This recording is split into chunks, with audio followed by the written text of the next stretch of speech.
దేవుడు ఆదామును సృష్టించిన తర్వాత ఆదాముకు ఎంతమంది భార్యలు చేశారండి దేవుడు? చెప్తారా?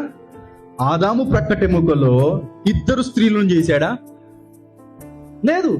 ఆదాము ప్రక్కటెముకలో నుండి అవ్వను దేవుడు ఏర్పాటు చేసి, ఆదాము ఇట్రా, నీ కొరకు సాటి అయిన సహాయిని నీ భార్యగా ఇదిగో అవ్వను తీసుకొని వచ్చాను అని దేవుడు అవ్వను తీసుకొని వచ్చినప్పుడు ఆ ఆదాముకు హవ్వకు మొట్టమొదటిగా వివాహం చేసింది దేవుడే. దేవుడికి స్తోత్రం కలుగును గాక. వివాహ వ్యవస్థ ఎక్కడ ప్రారంభమైందో తెలుసండి? అదిగో ఏదేను తోటలో ప్రారంభమైంది. వివాహ వ్యవస్థను ఎవరు ప్రారంభించారో తెలుసండి? సాక్షాత్తు దేవుడైన యెహోవాయే ప్రారంభించారు. ఈ విధమైన వివాహ వ్యవస్థను, కుటుంబ వ్యవస్థను దేవుడు ప్రారంభించి ఆదాముకు అవ్వను మాత్రమే ఇచ్చాడు. రెండవ ఆలోచన దేవుడికే రాలేదు. దేవుడికి వచ్చిందండి? దేవుడికే రాలేదు. మరి ఎవరికి వస్తుంది? మనుషులకు వచ్చేస్తుంది. ఎవరికి వస్తుందమ్మా?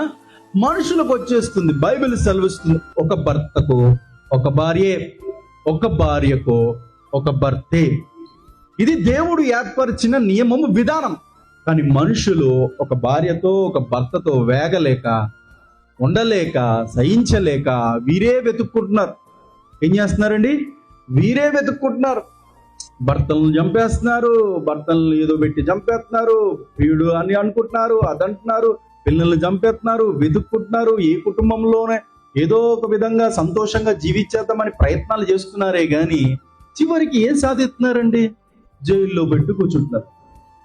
అందుకే దేవుడు ఒక భర్తకు ఒక భార్య, ఒక భార్యకు ఒక భర్తే. ఇది దేవుడు నియమించిన అద్భుతమైన కుటుంబ వ్యవస్థ.